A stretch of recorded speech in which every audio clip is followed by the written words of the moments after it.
이번 주는요, 이 변동성이 좀 커질 수 있는 소나기가 예보가 되어 있습니다. 그래서 증권사에서도 포트폴리오를 재조정하기에 좀 바쁜 모습을 보여주고 있는데 오늘 제 옆에 강정수 블루닷 AI 센터장 나와 계십니다.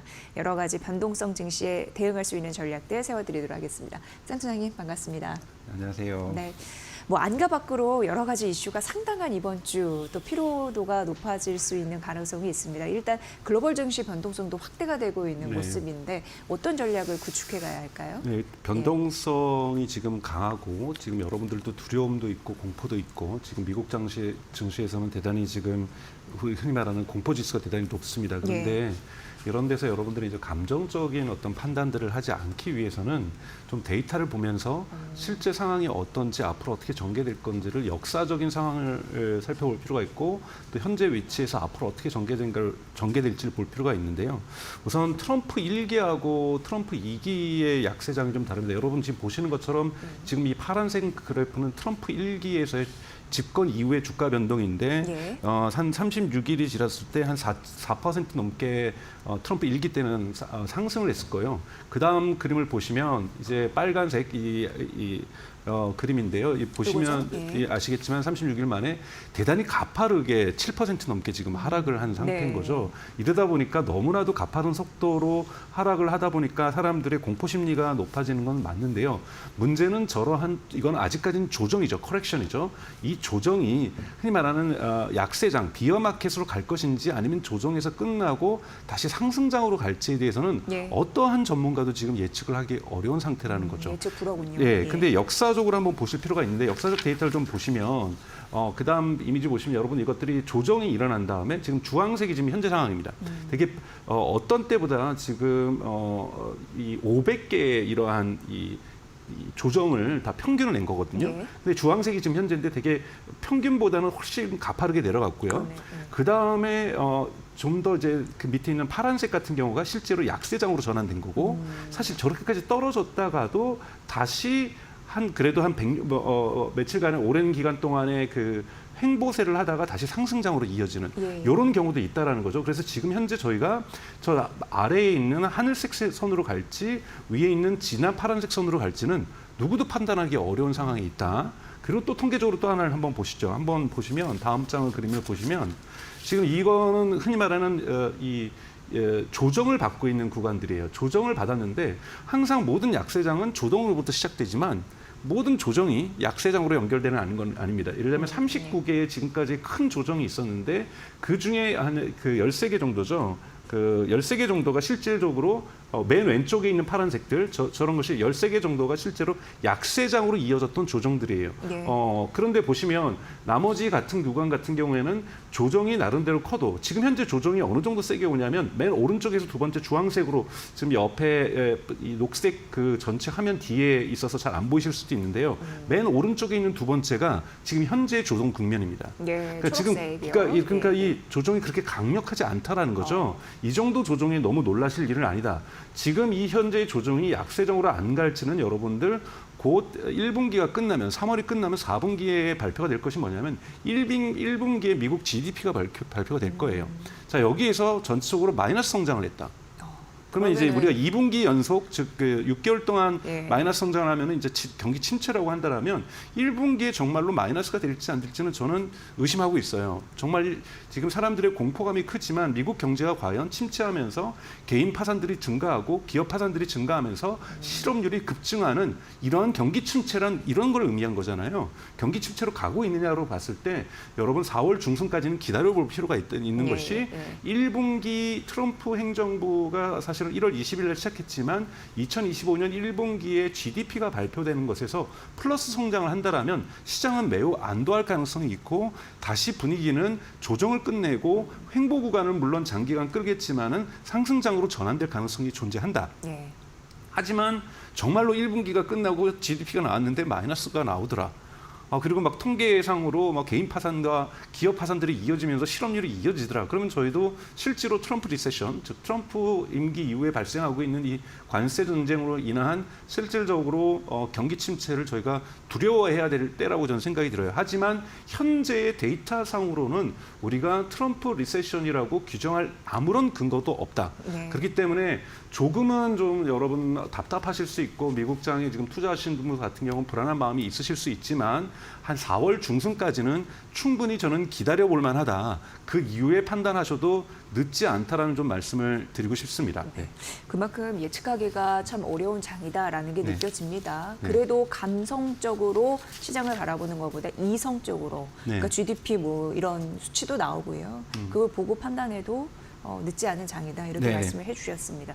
그중에 하나 변동성을 좀 높일 수 있는 게 관세 우려입니다. 네. 센터장님이 보시기에는 어디까지 우리가 이거를 좀 예민하게 받아들여야 될지도 뭐 일각에서는 협상 카드라고 하지만 실제로 뒤흔들고 있습니다. 아니, 물론요. 지금 예. 중국 같은 경우는 실제로 관세가 부과가 됐고요. 그다음에 이제 4월 2일자가 이제 여러분도 이제 두려워하시는 이제 상호 관세 시작이잖아요. 예. 그래서 실제로 이러한 부분들이 미국의 소비자 물가들을 인상할 수 있다라고 지난주에 페드 발표에서도 분명히 물가 상승의 가능성들을 인정을 했고요.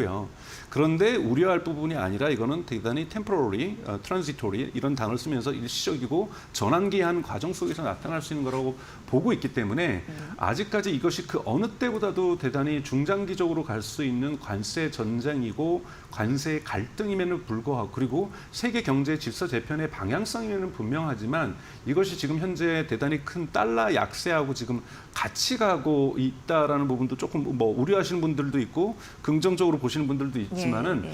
저는 이러한 부분도 우려스러운 건 맞아요. 그리고 지금이 아무 걱정 없이 태평성되고 정말 모든 것이 좋고 모든 것이 장밋빛이 하는 시대는 분명히 아닌 거지만 분명하게 아직까지는 그래도 지켜보고 관망해야 될 시기가 분명하게 존재하고 있다. 그래서 사실은 개인 투자자들 입장에서 많은 사람들에게 투자를 보통 권할 때 현명한 거는 개인 유동성을 확대하는 것. 개인 유동성을 확대하면서 네. 투자 자금들을 조금은 현금화 시켜내는 것들이 어느 정도 예를 들면 전체 포트폴리오의 한 20% 정도는 현금화 시켜놓는 것이 더 필요하다고 보통 많이 조언을 하거든요. 이러한 좀 전략들을 취하시는 것이 좋지 않을까로 저는 생각을 하고 있습니다. 네. 네. 그리고 최근 이제 다시 부각되고 있는 게 반도체 업황에 대한 네. 여러 가지 시그널들이 아닐까 싶습니다. 지금 업황이 저점을 지나고 있다라고 하면서 비중 확대 전략이 여기저기서 나오고 있는 상황이고 대표적으로 마이크론 실적이 나왔는데 잘 나왔어요. 근데 주가는 급락을 했습니다. 어쨌든 반도체 우리나라 입장에서는 지금이 기회다라는 목소리는 들리고 있는데 어떻게 보시는지요? 그렇죠. 뭐 예. 삼성전자가 6만 전자를 돌파한다든지 네, 그럼에도 오래간만에, 불구하고 네. 지난주에 있었던 저희도 이 시간에 다뤘던 GTC 같은 경우는 또 했음에도 불구하고 엔비디아의 주가가 마이너스 성장을 한다든지 뭐 이렇게 지금 시장의 신호가 여러 가지로 나타나고 있죠. 마이크론 같은 경우도 여러분 아시는 것처럼 사실 기대치보다 매출도 늘었고 뭐 모든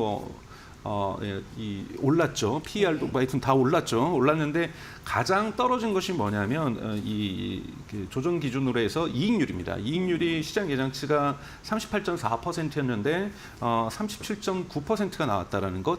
그러니까 이익률이 떨어진 이유가 무엇이냐에서 가장 큰 이유는 낸드 플래시입니다. 지금 DDR 같은 경우에는 가격이 좀 상승하고 있는데요. 낸드 플래시 같은 경우에는 약 18% 지난 분기에 가격이 하락했다라는 것. 네. 그래서 마이크론 같은 경우에는 뭐 이건 삼성전자도 비슷하죠. 낸드 플래시나 DDR 양축이라고 할 수 있는데 DDR 가격은 회복되는 2분기 때 많은 좋은 성적을 줄 것이라는 기대감이 형성되고 있는 거고요. 1분기 때는 확실하게 낸드 플래시 가격이 좋지 않았기 때문에 이 전체적으로 이익률이 하락했던 원인이라고 볼 수가 있는 거고요. 또 하나는 지금 현재 살아나고 있지 않은 것은 개인용 PC 시장의 시장 규모가 좋아지지 않고 있어요. 계속해서 지금 저점을 그리고 있고 그리고 스마트폰 판매도 생각보다 AI 폰, AI PC 이런 것들이 나오고 있음에도 불구하고 흔히 말하는 온디바이스 AI가 나옴에도 불구하고 교체 수요가 발생하지 않고 있다는 것 이런 부분들이 2분기 때, 3분기 때도 변화될 조짐들이 보이지 않는다라는 것들이 이제 우려 지점이라고 볼 수가 있고요. 그럼에도 불구하고 말씀하셨던 것처럼 투자 심리 같은 경우는 회복이 되고 있습니다. 아까 말씀드렸던 2분기 때 DDR 가격이 상승하게 되면서 낸드 플래시의 어떠한 하락 부분들을 상쇄시켜 줄 수 있을 것이라는 기대감들.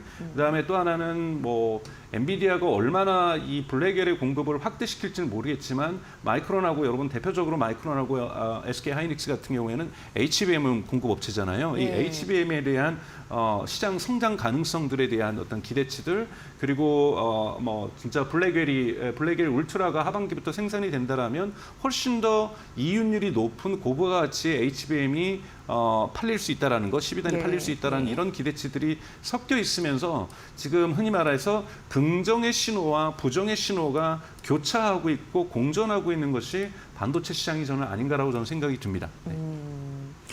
투자 심리가 일부 회복이 되고 있고 HBM 시장이 확대되면서 그에 대한 수혜를 입을 가능성 이런 부분은 비치네요. 네. 네, 이런 부분이 잘 해결이 돼야 될 텐데 강생 터장님께서 어쨌든 이성을 갖고 시장을 판단해야 된다고 말씀해 주셨는데 네. 그럼 이번 주에 그 미국에서 나오는 경제 지표도 매우 중요하겠다 이렇게 얘기할 수 있을 것 같고 대표적으로 미국의 2월 개인 소비자 지출 PCE 물가 지표도 발표가 됩니다. 이거 연준이 또 참고하잖아요. 네네. 그런 의미에서 어떤 것에 포인트를 둬야 할지 중요한 이슈를 좀 항상 정리해 미국 주십시오. 주식을 보시는 분들이 이제 항상 신경 쓰셔야 될 것은 거의 매주 무슨 지수가 발표가 됩니다. 네네. 매주 지수가 발표가 되다 보니까 이런 지수가 왜 중요하지? 근데 이 지수 발표될 때마다 주가가 변동을 좀 하거든요. 출렁거리죠. 예. 그렇기 때문에 여러분들이 이제 미국장을 공부하실 때는 이 지수의 의미를 구별하셔야 되는데 두 가지 지수를 차별화해서 보실 필요가 있습니다. 하나는 설문조사 지수가 있고요. 하나는 팩트로 해서 왜냐하면 미국이라는 땅덩어리가 너무 크고 경제가 너무 크기 때문에 실업률을 한꺼번에 깨끗하게 조사할 수가 없고요. 예. 물가도 깨끗하게 조사할 수가 없습니다. 그러니까 뭐 한국 정도의 규모에서는 이것이 전산화돼서 대단히 빠른 속도로 실업률과 물가가 조사가 된다라면 미국 같은 경우는 그러지 못하거든요. 그러다 보니까 이러한 것들이 가구당에 있어서 앞으로 다음 달 소비를 늘릴 것인지 말 것인지 기업들에 있어서 다음 달 투자를 늘릴지 말 것인지에 대해서 실질적인 팩트 조사가 있고 설문조사가 있거든요. 네. 근데 이제 설문조사 같은 경우에는 특히 이러한 어려운 시기 같은 경우에는 대표성을 상실할 가능성이 있습니다. 왜냐하면 시장의 심리적인 위축 때문에 설문조사에서 실제로 내가 소비할 것보다 적게 표시할 수가 있고 그러네요. 네. 투자하는 것보다도 더 적게 표시할 수가 있는 거거든요. 그래서 훨씬 더 중요한 것은 말씀드렸던 것처럼 지금 말씀하셨던 2월 달에 개인 소비 지출에 대한 물가 지수는 이건 대단히 중요하죠. 이거는 이러한 설문조사가 아니기 때문이죠. 근데 여기에서 지금 예상치가 되고 있는 것이 이것이 실질적으로 아까 말씀하셨던 연준에서도 참조하는 인플레이션 지표인데 전년 대비는 2.4% 오를 거라고 지금 예상을 하고 있고요. 2.4%는 여러분 많을 거라고 생각하지만 많지 않습니다. 원래 지금 미국이 지금 2%대하고 3%대 사이로 왔다 갔다 하기 때문에 전년 대비 2.4%는 크지 않고 전월 대비가 중요한데 전월 대비 지금 0.2%로 예상을 하고 있어요. 만약에 이보다 더 높은 수치가 나온다. 즉 0.4가 나온다. 네, 이러면 네. 시장은 크게 실망을 할 거고요. 0.2가 나온다. 그러면 시장은 안도할 거고 0.1이 나올 일은 저는 없다고 보지만 0.1이 나온다면 이제 만세를 부르겠죠. 예, 그래서 지금 현재 전월 대비가 중요합니다. 전년 대비가 아니라 전월 대비 0.2가 예상되고 있는데 발표에서 이것이 이제 발표에서 0.3이 나온다든지 0.2보다 나올 경우에는 전체적으로 S&P 500 같은 경우는 크게 하락할 가능성이 높다. 이 정도를 좀 보시면 되고 또 이제 그 컨퍼런스 보드 소비자 심리 지수라는 게 나오는데 이 소비자 심리 지수는 지금 무조건 부정적으로 나올 거예요. 그러니까 이러한 심리 지수는 설문조사에 기반하고 있기 때문에 지금 시장의 어떠한 정서를 반영하기 때문에 지금의 시장의 정서는 불안과 공포가 있는 것이 당연하기 때문에 네. 이것 자체가 이 S&P 500이라든지 미국 증시에 큰 영향을 줄 거라고 보지는 않습니다. 이건 그냥 안 좋은 상태를 그대로 나올 거라고 저는 보고 있습니다. 네. 네. 지금 앞서서 저희가 점검해드린 대로 미국은 성장률 하향되는 그런 모습도 있고 인플레이션은 뭐 낮아지지 않고 있고 그런 부분에서 경계감을 늦추면 안 된다라는 코멘트가 있었는데 이걸 또 확인해 볼 수 있는 거고 이 지표가 나오면서 또 주가는 출렁일 수 있어서 네. 이런 부분은 이번 주 조심하셔라라는 의미에서 네. 말씀드렸습니다. 또 하나 자, 그 외에 이제 주목할 만한 이벤트라고 보시면 되고 마이크로소프트 관련한 이벤트입니다. AI 투어 인 서울이 26일에 있습니다. 네. 얼마큼 우리가 중요하다고 생각을 하면 될까요? 이 이슈는. 예. 이벤트가 그러니까 이번에 이제 이 마이크로소프트 AI 투어 자체가 중요한 거는 사티아 나델라 즉 마이크로소프트 CEO가 한국으로 오는 거죠. 네. 그러니까 나델라 CEO가 한국까지 온다. 왜 올까? 그리고 여기 이제 올 때 이제 KT라든지 SKT라든지 각종 한국의 AI 관련된 대형 기업들이 함께 분명하게 행사를 할 거고 예. 만남을 추진할 거고 무언가 악수 한번 하고 벌써 이렇게 뭐 기사들이 나오고 있죠. 근데 네. 저는 부정적으로 보고 있어요. 그러니까 나델라 MS CEO가 온다라는 건 그만큼 코파일럿 MS에서 추구하고 있는 지금 AI 서비스가 여러분도 아시는 것처럼 코파일럿이고 코파일럿은 팀즈라는 지금 마이크로소프트의 그 구독 서비스에 네. 일종의 번들링 묶음 상품으로 판매되고 있죠. 그거 외에 코파일럿 때문에 팀즈가 더 팔린다는 시장의 징후가 나오지 않습니다. 그것 때문에 요즘 마이크로소프트의 주가가 여러분도 아시는 것처럼 횡보하고 있는 거죠. 네. 마이크로소프트가 초기에 지금 AI 때문에 코파일럿, 즉 오픈 AI하고 함께 만든 것이 코파일럿이죠. 그러니까 오픈 AI하고 같이 관계를 하면서 그리고 애저의 성장률이 높으면서 주가가 크게 급등을 하였는데요. 그 이후에 지금 계속해서 횡보하고 있는 이유는 코파일럿의 실적이 좋지 않기 때문이에요. 네. 그래서 이 부분에 대한 돌파구를 마련하기 위해서 한국에서 다양한 행사를 하러 온다. 즉 마케팅 행사라는 부분을 여러분들 좀 냉철하게 좀 보실 필요가 있는 거고요.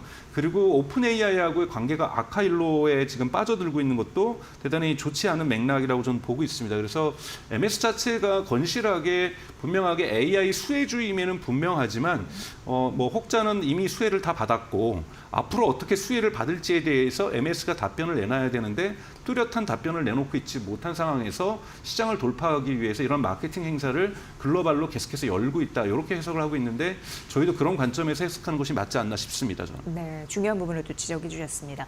자, 공매도 재개가 이제 코앞입니다. 외국인 컴백 기대감이 있습니다. 전략, 뭐 포트폴리오도 그렇고 어떻게 우리가 봐야 할까요? 여러분들 많이 두려워하실 거라고 저는 생각이 네, 들어요. 네. 공매도에 대해서 우리가 금지됐던 이유도 한국 시장 자체에서 공매도 세력이 결합되면서 많은 주주분들이 이 한국 주식 시장에 투자하시는 분들이 손해를 봤기 때문에 그런 건데요. 2009년, 2011년, 2021년 벌써 세 차례 공매도가 금지됐다가 재개됐던 시기가 있습니다. 그때 보면은 중장기적으로는 초기에는 긍정적인 영향을 미쳤습니다. 왜냐하면 외국 자본이 들어오기 시작하는 거고요. 물론 이 자본이 어떤 영향을 미치는 것은 한국의 당시의 주식시장 상황마다 다르기 때문에 왜냐하면 2021년이나 2011년이나 2009년이나 다 한국 시장 상황이 다르잖아요. 2025년 얼마나 우리 시장이 건강한가에 따라서 공매도가 들어온다고 해서 좀 달라질 거라고 보고 있는데요. 가장 여러분들 보여야 될 긍정적으로 보는 것은 MSCI라고 하는 선진국 지수의 편입입니다. 예. 여기에 편입이 될 수가 있다라고 한다면 이 지수를 추종하는 ETF가 대단히 많기 때문에 전체적으로 한국 증시에 긍정적인 영향을 미칠 것이다. 하지만 예를 들자면 이러한 공매도 세력이 예를 들어서 특정하게 잘못되고 있는 아직 상법 개정이 통과된 것이 아니기 때문에 잘못하고 있는 기업에 대해서 공매도를 할 경우에는 이것을 예측하지 못했던 개인 투자자들이 손해를 볼 가능성들이 있기 때문에 두려워하시는 건데 전체적으로는 긍정의 효과가 있을 수 있다라고 보셔야 됩니다. 네. 네. 그렇습니다. 두려움 속에서도 전략적으로 할 수 있는 포인트가 있으니까 그 부분 잘 챙겨보시면 좋을 것 같고요. 이번 주 굉장히 중요한 굵직한 이슈 다 다뤄드렸거든요. 참고해 보시면 될 것 같습니다. 강정수 블루다 AI 센터장의 분석으로 함께하셨습니다. 잘 들었습니다. 고맙습니다.